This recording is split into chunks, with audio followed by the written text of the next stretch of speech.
Hey folks, thanks for joining me for this episode from the Embellish Pod. If you got here by chance, please take a moment to hit the subscribe button.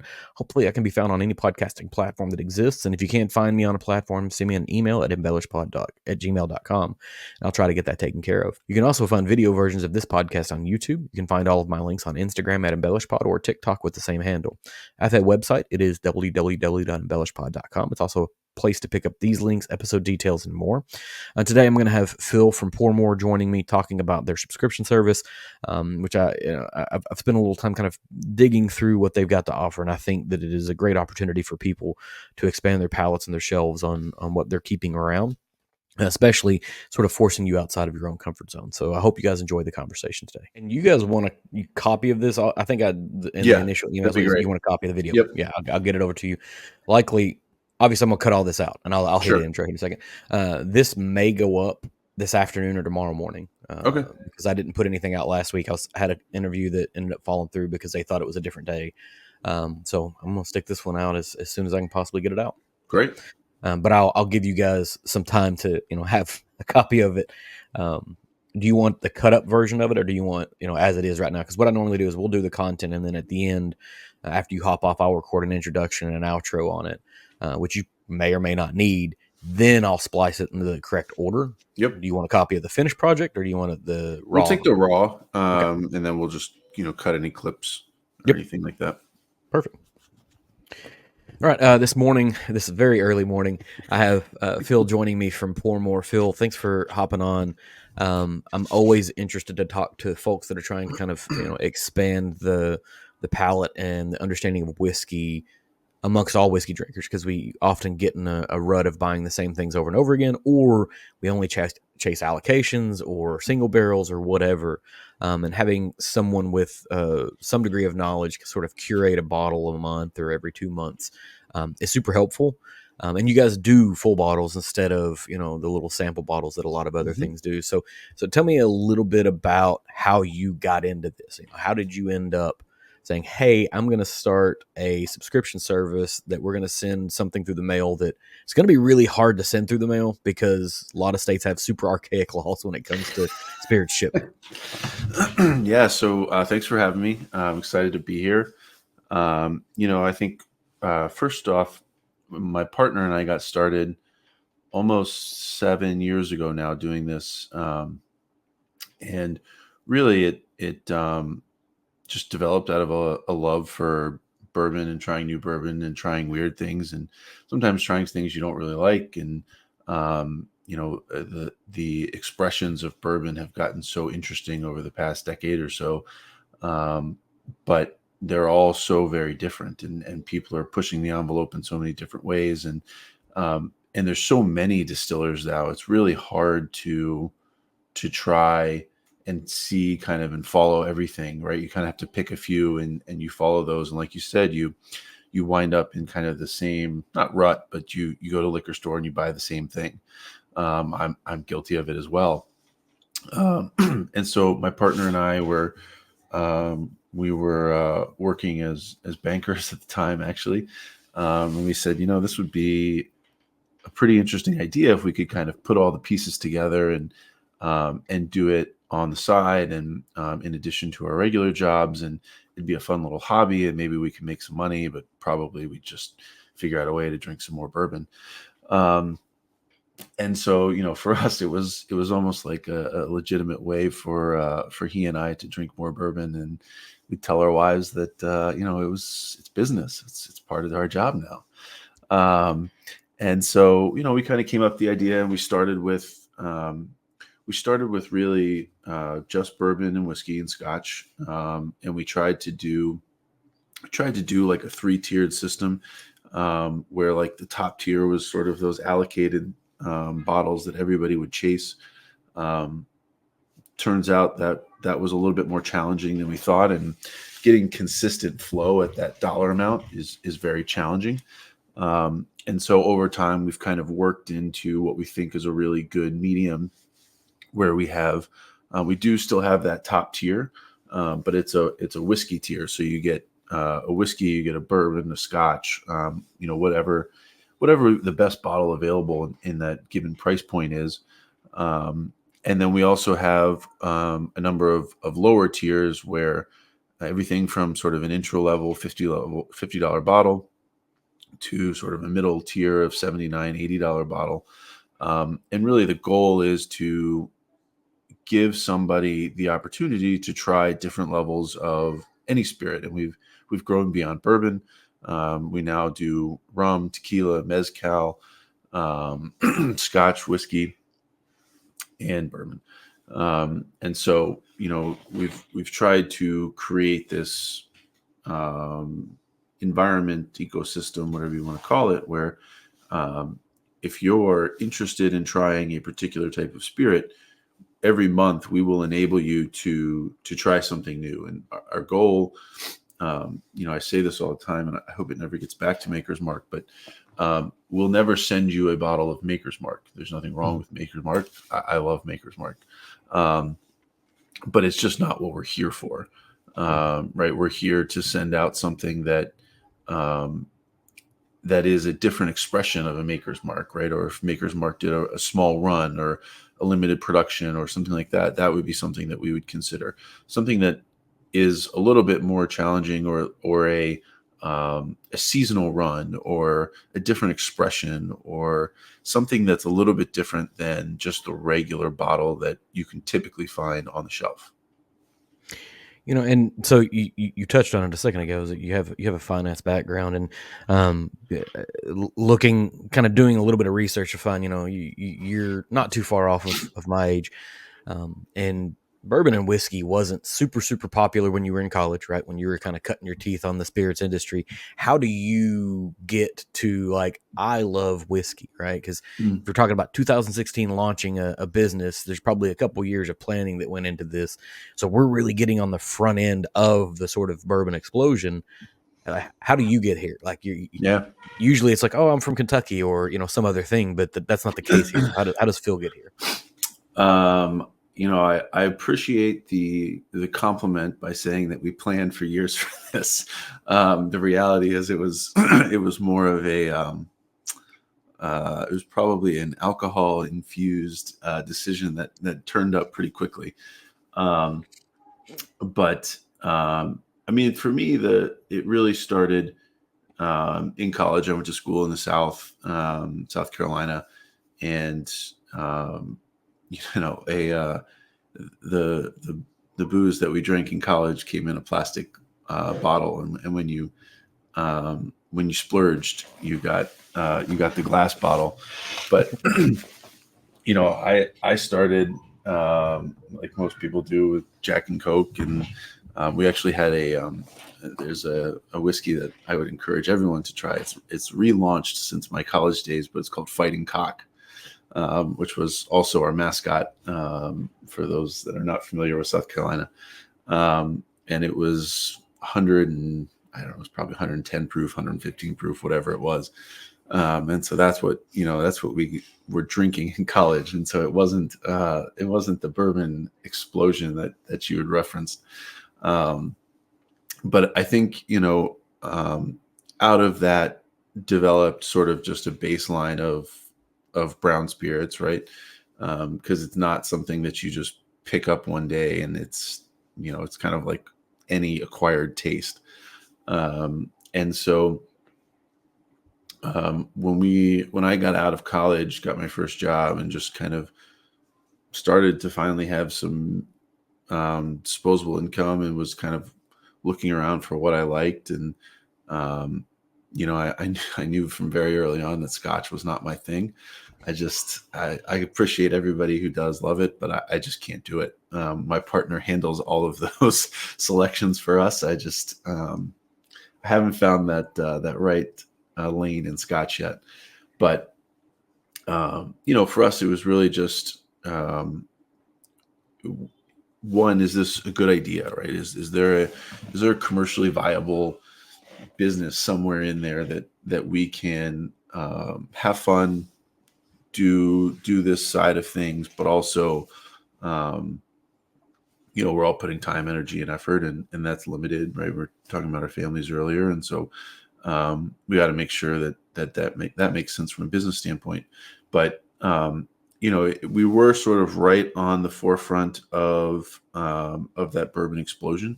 And then I think when COVID hit and everybody was at home and everyone started popping bottles at 2 or 3 p.m., um, it just kind of was like right place, right time.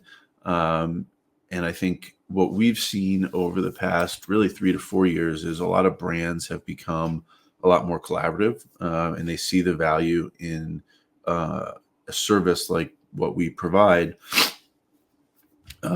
in terms of just getting visibility out for brands, or promoting some innovative things that they're doing in the bourbon industry. And we try and partner with brands who are interested in taking a look at basically our reach, um, our geographic reach, but also our just in terms of our education.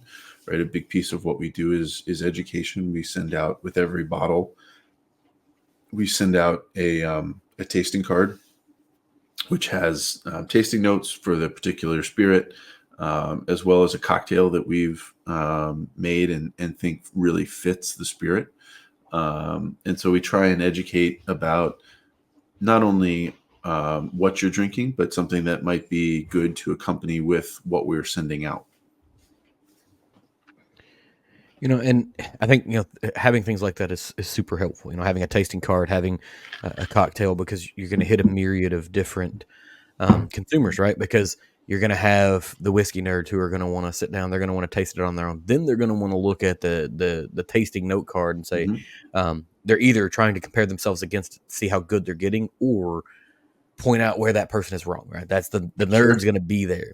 But then you have the guy who wants to be that nerd. So now, they, or lady, it can be a lady, they sit down and they taste along with the notes. And so they can help educate their palate and understand things a little better. And then for the people who don't give a shit about any of that, they can drink it and then they can pour it into a cocktail and feel good about that, right? Because the best way to drink whiskey is the way you like it at the end of the day, Yeah. plain and simple. And I think it's just, it's different ways to explore it, right? I mean, everything that we're doing and talking about, everything I'm saying is about exploring, um, exploring different expressions. And so when you try something straight up, right, Mhm. it can have a different flavor profile for you than if you put it over a big cube, right? And so it has a wildly different flavor profile depending on which cocktail you put it in. Mhm. And so exploring all of those in a within one single bottle in a group setting, right, is really something that we think is pretty cool and pretty unique. So as you guys sort of pick a bottle or a retailer or a brand to sort of partner with on a given month, I guess, how does that selection work? Do you guys try to find something that will have similar distribution to what you have, so that way if I get my first bottle and I really like it, I can get a second bottle? Or do they come to you? Do you just kind of pull names out of a hat? Because you've only got 12 months out of the year to be able to pick bottles, right? And Mhm. so trying to whittle it down to those 12 to, 15, how many ever bottles you happen to do, let's just say, because you're doing different spirits, right? Sure. How does that process work? Yeah. So I would say it's definitely all the above, right? We definitely have brands that have found us, um, either online or through networks or their members. And they've reached out and said, hey, we'd really like to partner. And partner can be everything from, um, hey, we like Blackened, they did their Rye Lightning, which they do annually. And so, it was one of those things where I really like the bottle itself. Um, I like the brand, and we've featured them before in our groups. Um, and so, for us, it's about, sometimes people reach out. Sometimes it's just we went out to a bar, we tried something new, and we really liked it, and so we kind of tracked it down, reached out to them, said, hey, here's what we are, here's what we do, and we'd like to purchase a barrel, or we'd like to purchase 300 bottles, or um, and sometimes it can go as far as we'll purchase a whole barrel, and now it's sort of a Pourmore selection barrel, and we'll do a single barrel program. Those are the ones that I think get us really excited, is because we can have some samples sent to us. We sit there with the master distiller and we're trying a bunch of different options, and we figure out one that we think will resonate best with our subscribers. Um, and then the other is really just you know, you mentioned it earlier, the archaic alcohol laws. Some we have to make sure that we fit within the current system, and so some of it's just about what's available in the states that we ship from, and so that's another limitation that we have sometimes. But I would say most brands are really good about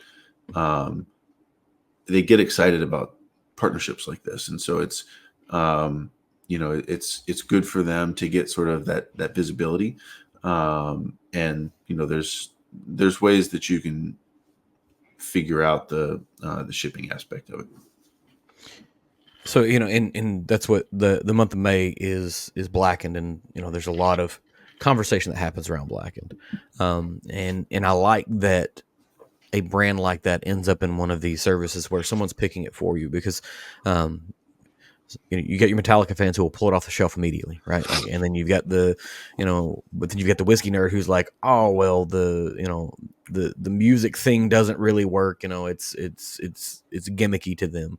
But Blackened has been around long enough to validate that they're making a Mm-hmm. good product, regardless of whether that works or not. But I don't have a degree in physics to understand fluid dynamics or sound dynamics, right? And how that has impact on anything. And so I don't think any of us really has a good understanding, but they do really good things, and so they have this Blackened that is a rye that they are doing. I think we're on the 2024 is just about to be out for the average consumer, but it puts it in front of people to give it an opportunity to taste and understand, you know, what the impact of that particular brand is in the marketplace. Um, and some people would skip on that, right? Mm-hmm. Does that feel risky to you to put something out there that some people are going to be like, oh, this thing, and then surprise? There's a risk reward here, obviously, but or do you say, no, we know it's good, we don't care, we're going to send this? Yeah, so it's both, right? I mean, it's kind of our place in this ecosystem. It's kind of our place to send out some of those risky bottles, um, and some will fail, right? I mean, we've had we've had bottles that if you have enough people, right, and you do something a little bit different, there's always going to be somebody that's not happy or it doesn't really like it, or this is gasoline or whatever. Um, but for us, I think it's about that's kind of our place, right? Our whole purpose here is to give you access to some things, but also just kind of push the limits on maybe what you would normally purchase. And so this to me sort of squarely fits within um, that that box, especially because you're right, it is proven that it tastes good. Right? I'm not. I won't begin to try and understand their thought process behind it. For me, it's I have downstairs in my bar a signed bottle that I think we got 3 or 4 years ago, um, and I opened it and I was like, this is maybe just gimmicky, and so it's kind of cool. I got a signed bottle, whatever. But I actually really liked it. I thought Mm-hmm. it was interesting. It was different, and it had a different flavor profile, and so we've featured it multiple times over the past few years. And like I said, I'm a big rye person, and so when this came out, I was very excited to try this. I think it's really just um, it's trying to again get people to it's almost like I wish we could maybe this is what I'll do in my next venture, is send people blind bottles, right, so that they don't have any idea what they're going to get, and then afterwards there's like a reveal feature of here's what you just got, you know what I mean, and so you could get people's Mm-hmm. honest reactions and then tell them what they're drinking, um, because so much of what we see at the liquor store drives what we buy, right? I mean, that's just well proven psychology beyond a reasonable doubt. Is you will buy something, based on the graphic, based on the coloring, based on the shape of the bottle, based on it being on sale. And so our biases will prevent us from trying some things new. And, that's really what we're trying to push people to do. And in doing so, like I said, not everybody is going to agree with our decisions, especially since, again, we're sending out things that are a bit risky. And I like that. I know there have been other people that have tried to do blind sampling in the past, and there's a myriad of legal concerns with that and the way that you can do that, right? Because this is a restricted product, right? Like this Yep. is a product that has a lot of laws behind it. Thank And you so for being talking me able, off. A terrible no, no, idea. no. What I'm saying, you could probably get away with as a part of your packaging, say, you do a heat wrap that is all black, and you could pull it off, and it's there. So I'm all for it, because for all the whiskey nerds, blind tasting is scary as hell, because you're gonna immediately end up faced with saying something is good that you've previously said was bad, Yep. because the day you drank it, you had some sort of a bad day, whatever. Mhm. Anything can go into what your perception is, right? My sort of rule is I have to taste something 3 times before I'll say whether it's bad or not. Sure. Good is easy. The first time you drink it, like, I love this, so you Yeah. know that you're gonna like it again at some point in time. But bad's a tough one, because it could be that maybe you shouldn't have had the burrito from the taco truck at lunch today, right? That can throw you off for the rest of the day, or maybe your boss yelled at you and you're not in the right headspace. There's a whole lot of things kind of go into play on tasting and what is good and what is bad. So I guess, how does this functionally work? Do you have to accept the bottles every month, or is it you can skip a month? How does this work? Yeah. So you can sign up. You can get a full bottle every month, or you can elect to get a bottle every other month. And then we have the ability within your profile to skip a month. Say Mhm. you're filling up your bar and you're pretty good for the next couple months, so you can skip the next couple renewals and just pick up right where you left off. Um, and yeah, I mean, it's really a user controlled process. Mhm. We try and make it as easy as possible. Um, and I think for us, it's just about whatever works for you, right? This is all about the consumer and the consumer's bourbon experience. Yeah, and if you think about Home Chef or Blue Apron or all of these other places, they do the exact sort of thing. And then I guess maybe this one, I think I already know the answer to, but is there some version of an online community, once you're a member, now you have interaction with other folks, when a release is coming out, to talk about tasting notes or whatever, to kind of add that, seventh layer of nerdiness to something that's already a little bit nerdy? So we haven't gone the like forum route. Mhm. I think there's a lot of bourbon forums out there that um, I think do a really good job. Mhm. And for us, because this is sort of something we are doing on the side, there's 50 of them out there now that are, this is their full-time gig, and this is what they do, and this is what they live and breathe. Um, and so we've kind of taken the stance that those people have really sort of mastered that aspect of this. Mhm. Um, and so we haven't really done a forum yet. I think it's certainly something that we've considered, and we do try and put up blog posts and things that talk about interesting topics, not only in bourbon but in the liquor spirits in general, or popular cocktails, or just interesting spirits related stuff. um, History, we do a fair amount of blogs on the history. Mhm. And But that's kind of where we've drawn the line. So, and I assume there's a great degree of planning that goes into every month's pick, and you're probably at least a few months ahead on understanding what you think you're gonna do next. Do you guys keep an eye on TTB label approvals or whatever, to kind of see what's going to happen in the next few months, and say, hey, we want to target this one thing, or do you look backwards and say, hey, here's this release that came out that maybe didn't splash as much as we think deserves to splash, and so you want to kind of go back and say, hey, every nerd, look at this, Yeah. So I I wish we were as on it as the TTV, but for us, first off, it sort of starts with where we can get our allocation. And so always for us, having a direct relationship with the distiller is the best. And we've got a number of distillers that we have a very good relationship with, and they kind of reach out and say, hey, we've got this coming down the pipeline, or, we'd like to partner with you on Father's Day for this, or whatever the case may be.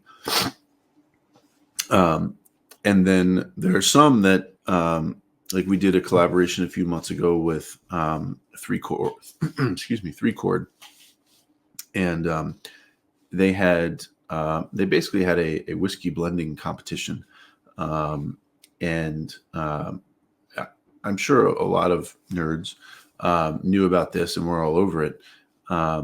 We really didn't hear about it until a little bit later, and but when we heard about it and started learning the backstory and everything that was going on, that we then found out that there were a bunch of bottles sitting in a warehouse that weren't shipped because they were delayed or there was some issue. And, it was just kind of one of those right times, right places. Like the event had already happened. The bottles were in very, very limited distribution, but they were out there somewhere. And then there was this treasure trove sitting in a warehouse somewhere. And they were looking for sort of one place to offload them. And so we've done both. I think the Three Chord one was a really cool example of an experience that the vast majority of the country didn't know about, or if they knew about, didn't really have access to because it only went to 2 or 3 states. And so that was a really cool one where we were sort of able to go back in time and re-release a bottle of it. But I would say for the most part, it's about like this Blackened. I think it's available in some part of the country, and it'll be available in the rest soon. But trying to do some things like that. Yeah, and I was sort of specifically alluding to that particular bottle set because I have both of them over here on my shelf. I was at the event where they did that just by chance, and it was a phenomenal experience. And now there's on each end of the spectrum are two guys who are we got Dixon Deadman, who is Dixon Deadman, right, and Kentucky Owl, and 2XO. But then the other side of it, I think, is Porter's Blend, which is he's a YouTube guy, but now he works for Bell King as their master blender, right? And so you got two pretty highly regarded tasters in the United States, and then about everybody else in whiskey YouTube that there is, right? That was the groups of people that were on stage doing the pick, and it was an interesting experience for a lot of folks. But kind of looking backwards, it's good to see somebody saying, hey, here's these other things that have happened that you guys missed, because there's thousands of new releases every year. I mean, that's not an exaggeration, because there's several, at least a few thousand craft distillers. They're putting out new things that everybody's interested in finding out. And then you got the heritage distillers with 7 different product lines, and so trying to keep up is pretty tough. And when you have something like this float through, it's like it's not going to be at the top of the radar because everybody's looking for the next Amberana finish or whatever else happens to come along, right? It kind of brings me back into you guys are looking that way, but we got to think about kind of what's coming next. So you've got some things going on. Father's Day is really, really, really soon. What do we have going on for Father's Day? Yeah, so we've got a couple things. So we've got we partnered with the Prime Barrel, and we're going to do a special bottle giveaway this month. And so it's free to enter. All you got to do is go to our website, engage with us on social, and you can get some more entries. But we're giving away one of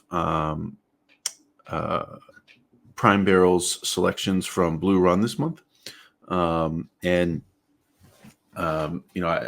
sure you've had Blue Run, but it's what they've done and their approach is such an interesting story and background, and so we've been really impressed with them and their rise. And personally, I have a number of bottles sitting in my bar downstairs, and so it's been really cool to kind of partner with Prime Barrel, and then also with Blue Run here on this giveaway for Father's Day. And so if you want to go to our website to enter, and there's multiple ways to enter, you can increase your odds of winning, and free giveaway. And then we also, for Father's Day, are running a 3-bottle gift set and a 6-bottle gift set. And so that will be a little bit different than what we normally do. It will be just sort of a one-time shipment. And so send dad either 3 bottles or 6 bottles, or mom, send whoever you like. But send them a gift set that, we think will be, it'll really end up being like 1 bottle from each of our tiers. And I think we've got some really interesting selections for Father's Day that I think people will be very pleased with. And I think we've gotten a fair amount of buy-in from our brands. And I think we've provided a really good value for Father's Day for what we think will be a pretty interesting package from a bourbon selection process. Now, is the opportunity to do a short-term subscription something that you guys normally have available if somebody wanted to do that for a gift as well, or is that just kind of around a Father's Day situation? No, so our regular sort of bread and butter is a monthly subscription, and so you sign up, you get a bottle. We do so we batch ship in order to make sure that we can get the best bottles available and the best economics for everybody. We ship once a month between the 5th and 15th, and so you'll get a bottle every month, and it'll come in somewhere within that window. But you can do month to month if you're not sure how much you want and you just want to kind of play it by ear, or if you know that you want a 3-month gift, 6-month gift, 12-month gift, you can do that as well. Or you can sign up for your own bar, and it's just a recurring subscription. And so we have all those options available. If you do the 3, 6, or 12-month package, there's some savings in there for signing up early. But a lot of people just sign up to do a monthly subscription, and they come and go as they please. They switch between bourbon and whiskey and tequila, and some people really just go with the bartender package, which is a bottle that we pick every month. And it's kind of a dealer's choice for what we think is the best sort of available within our parameters. And so, if you're looking to just kind of stock your bar so that you're covered no matter who comes over, and have some interesting things to talk about when you have friends over, and the tasting notes. Here's this tequila that was aged in Madeira barrels and blah blah blah. You've got all that sort of right at your fingertips. So I guess how do your subscription on your website right now says $50 a month, I think, and it could be 50 or 60 or whatever. Mm-hmm. But then whenever I go and I search the price of the black and rye, it's MSRP is like $69. So how do you guys work your pricing to where you're a business, you need to make money, mm-hmm. but also the consumer gets their worth out of it, right? Because it feels like on this bottle you're upside down. How do you work out your pricing? Like, how do you make this work for a price on a bottle? Yeah, I mean, for us, we are we're always looking to make sure that there's a retail value for our end consumers. The shipping on liquor is challenging. It's just very expensive, right? To ship a 3-pound bottle of liquor across the country or wherever, it's expensive. And providers know that they can charge more because of what's in the package. And so that's something we always sort of wrestle with. But when you remove the shipping cost of it, what we're really providing is a service of convenience, right? We're going to send it straight to your house, and so there's a cost for that convenience, and then the actual bottle of it, we try and, we're never going to be sort of where we are with the blackened all months, right? We try and average out over a 3, 6, or 12 month period to right around the cost of the subscription club, and we try and be above that so that there's also value in it to the consumer beyond just what we're giving them in terms of the education and the exposure and everything else. And so we're not buying retail, right? So that's sort of how we make our margins. We're partnering with retailers around the country, and our approach is really to just make sure that what the service that we're providing is something that has value to our subscribers. Otherwise, we really have no basis to exist. Yeah, because that's the key thing is, I try to look at, trying to understand, like, how do you stay in business? Because obviously, we as whiskey nerds want things like this to stay in business as long as possible, because it spreads out the knowledge of what's happening. So inside the package, like you said earlier, you get the tasting notes, and you get a cocktail recipe in a bottle. Given, and I don't know what degree of maybe a glutton for punishment that you specifically are, Phil, right? Because you decided to start up an online retail business that sells things that are hard to ship around the world, and then you make a transition from, finance into hospitality, right? Which is also a super stressful place. Like, when can we expect that we're eventually going to get like a extra card in there that has, like, let's pair it with a donut or a pizza? Like, what goes with this specific thing? So I've always tried to keep the two separate. But I've never said that I was great at timing. Mm-hmm. I switched from my banking job to hospitality in March of 2020, and so arguably the worst time ever to make such a jump. Right. But it has helped me to, I try and take what I learn at my day job and bring it over to Pourmore and vice versa. And so we've actually ended up starting a subscription club at my day job for coffee. And so I've used a lot of the knowledge that I've learned here to start that. And then we've had a pretty heavy e-commerce brand for both our donuts and pizza. You can go to Goldbelly and buy Stan's Donuts or Labriola Pizza. And so it's been, people ask me, how do you run both? And I think I'm able to take what I learn in one and apply it to the other. And I think it's helped me in both of my pursuits, to be able to think that way, because they're both so different, right? I went from banking to hospitality. Really, neither of those has anything to do with running an online e-commerce marketplace, right?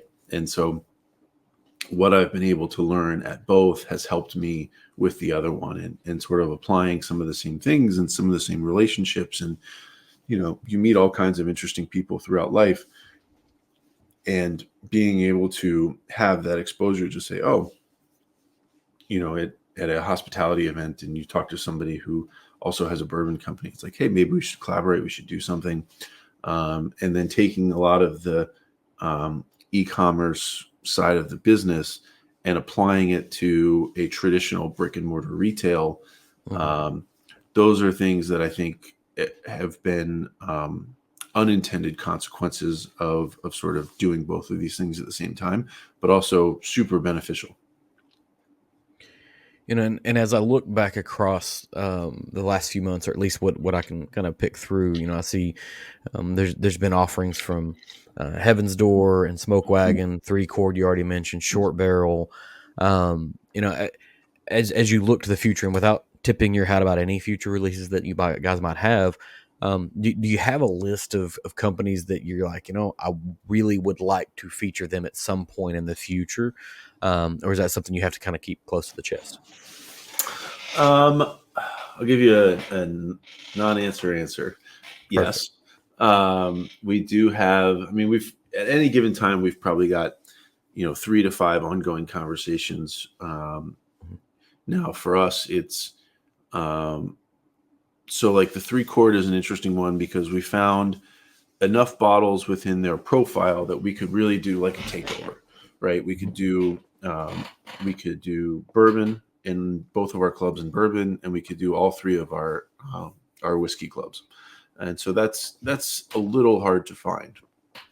Is somebody that really has um, a label in 5 or 6 of our different clubs. Um, and so there's only a few out there that really have that. But there are a number of labels that we are talking to that can fit within one group or 2 groups. Um, and so I think we're these things don't happen quickly. And so a lot of times we're out trying to we're planning 3, 4, 5 months in advance. And for us, really, we're a huge gift. And so right now, we're obviously talking about Father's Day, but we're planning for this holiday season. Mhm. And so right now, it's lining up really December, January, February, March of the upcoming year for who can we slide into that can fit sort of 2, 3, 4, hopefully 6 different groups. Because that's the hardest part in all of this is sort of the sourcing and logistics and making sure the bottle gets to where it needs to get, and then it gets out to our subscribers. And so dealing with one distiller versus 6 distillers on those clubs becomes infinitely easier. Mhm. Um, and we found the more planning you have, the more ability we have to do things like um, buying our own barrel, and then it's really sort of a customized experience that only you can get as a member of Pourmore. And so those are the things that really sort of get us excited is when we can provide something that you can't get anywhere else. And we've done a number of those over the years, and I think those are the ones that are just are most well received. And in a similar vein, I would assume as a part of the logistics of this, you have to keep back some number of bottles in case there's breakage during shipping. All of those things that could happen. It gets shipped to the wrong place. Um, and that makes me wonder. I guess maybe towards the end of the year, do you end up with a quantity of bottles that you held back for shipping that you now don't need to ship because everybody got what they want? Like, what do you do with that? Or do you get offer like, oh, members, you guys can buy these bottles as replacements? What do you do with the extra? I guess. Yeah, so we actually, we have really, really, really good partners that we work with, and we're not a liquor retailer or a distributor, Mhm. right? And so we're simply a middleman, a marketplace providing service. And so we've got the retailers that we work with have an existing retail network that they use to use some of these bottles. Some of them might end up in my basement downstairs. The rest of them go through the traditional retail channel and get put on the market that way. We've we've thought about from time to time, a lot of people who either are in our space or were in our space have evolved to sort of a bottle shop. It's something that we've considered from time to time, but I think we kind of stuck to what our core is, and we will get people that'll reach out and say, "Hey, I really love this bottle. Where can I buy them?" And we'll direct them to the retailer and say, "Hey, here's you can just transact with them directly, right? It's not Yeah. really sort of the business that we're in." Mhm. But um, there's a few bottles that have found their way to my house around the you know, holiday season. it's probably a terrible situation to have a Ooh, few extras floating around. it's very rough. And you've mentioned, the different subscriptions you guys have. You have, mezcal, Scotch, bourbon, tequila, and then whiskey in general. And you said your partner takes care of Scotch. Are you in charge of the rest of them? Like, are you in charge of mezcal, tequila, and whiskey? I think I may be the only mezcal guy, but no, the rest of them we're equally aligned in our love for. I think there's a it's kind of funny because a lot of people compare, maybe not a lot of people, but there's a comparison in mezcal and Scotch because of the smokiness in particular. Mhm. And I can't stand Scotch, he can't stand mezcal, and so. But no, the rest of them, I think, we between the two of us, we try and cover every bottle that we send out, and um, it's a tough job, but as I say, somebody has to do it. Yeah, like it makes me like, how's your liver, man? Are you okay? 'Cause that's a lot. That's a lot to cover on a monthly basis, right? Like, and I say that as one of All the in whiskey nerds with a moderation. bunch of shit. Yeah, all in moderation. Uh, Sample is not six drinks, and so I think it's for us it's fun more than anything, right? I Mhm. mean, and that's kind of what we keep going back to, which is this should be fun, right? We both have day jobs. Mhm. We started this because of what we thought would be cool and interesting and fun, and so the moment that it doesn't become that, then we'll probably have to reevaluate. But I think um, the general process itself is still very fun for us. Mhm.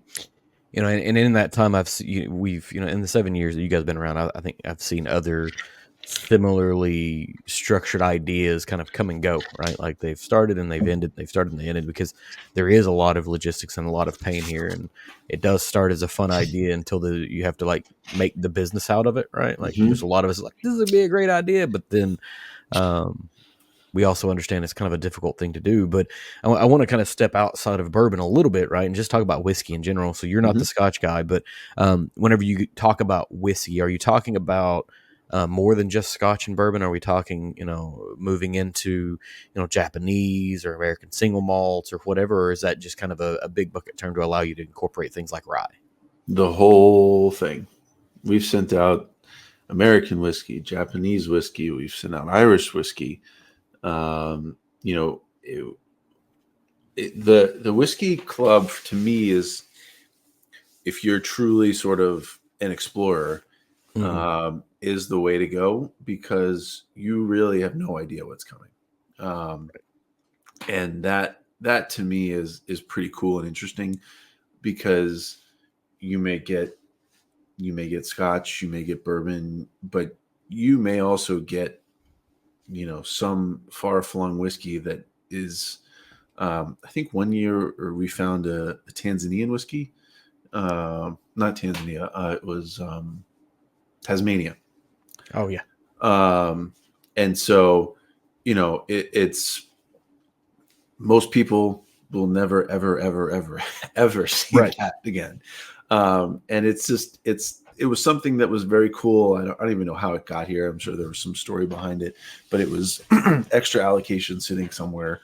And, it was one of those things where when we find something that where somebody is really taking a chance, or it's way beyond sort of the norm, it can fit in that whiskey box, and I don't have to be concerned about whether or not somebody's going to say, hey, this isn't a bourbon or this isn't a Scotch, and so why did you send it to me, right? So that to me is probably the most fun and exciting club, because you can take way more chances and expand people's palates beyond um, really anything that they're normally used to.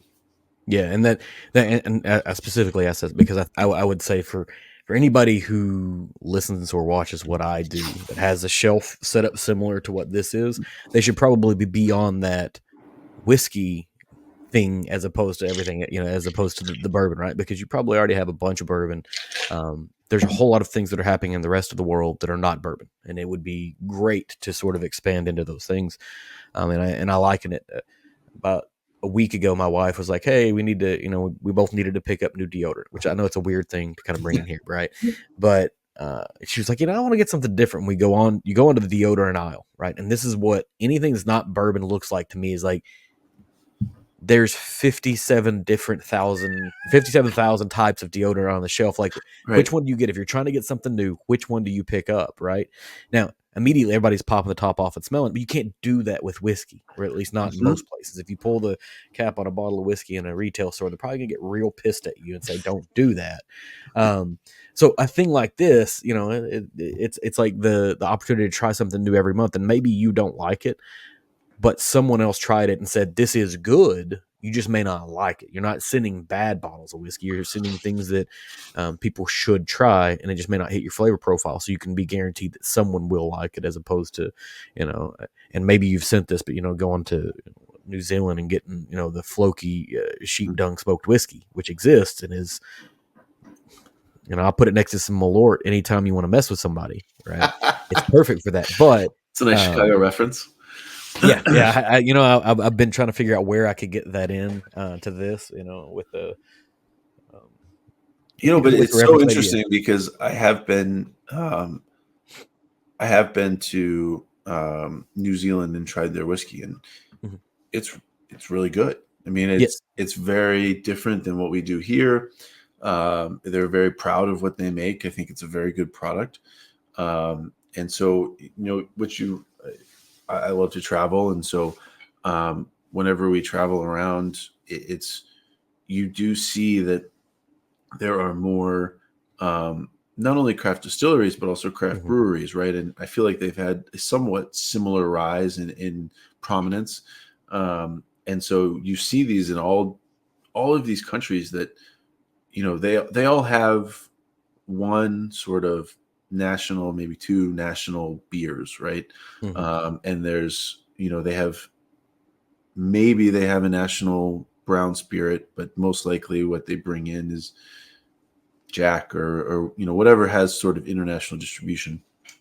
But now you're starting to see more local distillery options, which is super interesting because you see a lot of people that are on the very forefront of distilling in their country, and every country has a different way. I mean, there's the base process that doesn't Right. change, right? But all of the inputs, the water, everything changes so much from location to location that it creates such a different drinking profile.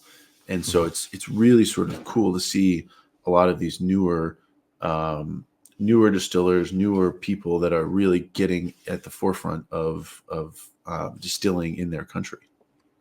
Yeah, and I want to. I guess maybe I need to firm up a statement that I made there. Um, Floki is an Icelandic whiskey. I was wrong in there. And they Ah, have good whiskey, but they also have one specific one that is a smoked whiskey that they use sheep pellets for, right? And so it is a very distinct flavor. The Floki itself is good. This particular smoky version is not something that I'm super duper interested in, and I've had a lot of uh-huh. friends that have tried. But most of their standard offerings are fantastic. To your point, right? There's a lot of different flavors that exist in the world that the rest of us should be tasting. And you're seeing it with even with Bardstown Bourbon Company, right? Their Hmm. most recent collaboration is with Amroot, right? Right. And any spirits company, if you can crack either the Chinese market or the Indian market, like you're going from a population of 350 million to a population of 4 billion, get 1% of 4 billion and you've won, right? Like Right. you're already there. So, I mean, exactly. you know, um, we're pushing up on time. Phil, is there anything that we need to cover that we haven't talked about yet? No, I think we've kind of covered everything from international whiskey to to the blue run that we've got going on. And I think it's been a really good conversation. I want to thank you and your listeners for their time, and hope everybody will go and check us out. Yeah, absolutely. So once again, thanks, Phil. Time is the one thing we can't make more of, so I'm always appreciative when anybody's willing to give me any of it. I'll put all the details and the links and all the show notes things, where you go to get on Pourmore. But it's a fantastic way to expand your shelf without doing it yourself, which is a good thing, because you're going to probably pick something similar to what you've already picked and let somebody else kind of take you on a journey, I think. Awesome. Well, thank you very much for your time. I very much appreciate it, and I look forward to talking soon.